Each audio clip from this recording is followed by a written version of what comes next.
Sejak menjabat sebagai Ketua KPK dari Desember 2019 lalu, Firly Bahuri bagai tak henti diterpa beragam polemik. Mulai dari masa jabatan pimpinan KPK yang bermasalah karena Mahkamah Konstitusi mengubah masa jabatan pimpinan KPK dari 4 tahun jadi 5 tahun. Keputusan-keputusan Firly juga dinilai menuai polemik. Kita simak beberapa di antaranya. Yang pertama, di tahun pertamanya sebagai Ketua KPK, Firly terbukti melanggar kode etik perilaku pimpinan KPK karena bergaya hidup mewah.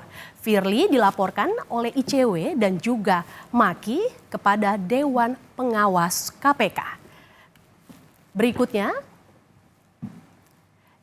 teguran tertulis karena Firly dilaporkan oleh ICW dan Maki ini, Firly akhirnya mendapat teguran tertulis dari Dewan Pengawas KPK.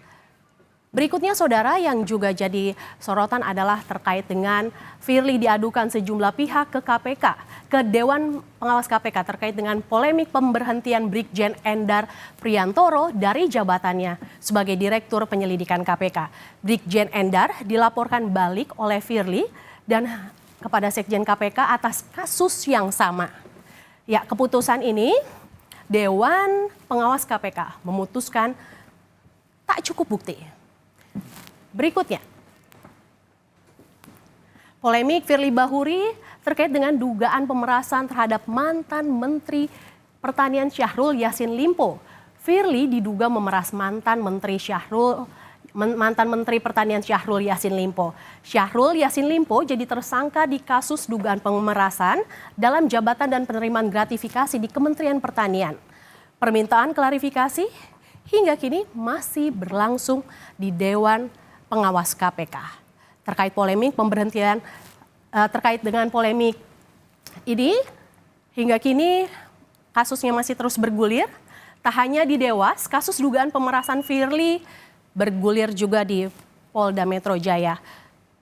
Sudah beberapa kali dipanggil, Firly masih, yang pemanggilan terakhir Firly juga masih belum hadir untuk memenuhi panggilan di Polda Metro Jaya. Ketika dipanggil untuk pemeriksaan di Polda Metro Jaya, Firly memilih roadshow ke Aceh.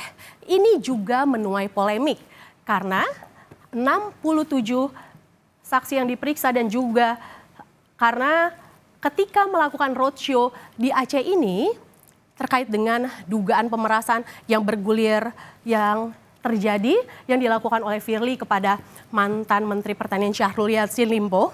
Firly tidak bisa menghadiri tetapi malah melakukan roadshow ke Aceh. Ini juga mendapat menuai polemik karena ada proses intimidasi yang dilakukan oleh ajudan Firly Bahuri. Hingga kini 67 saksi sudah diperiksa dan juga terkait dengan roadshow di Aceh, ajudan Firly diduga melakukan intimidasi terhadap jurnalis saat peliputan. Aksi intimidasi ini dikecam oleh aliansi jurnalis dan tindakan ini aliansi jurnalis meminta polisi mengusut identitas pelaku yang melakukan intimidasi ini. Itu tadi saudara, sejumlah polemik yang terjadi yang terkait dengan Ketua KPK Firly Bahuri.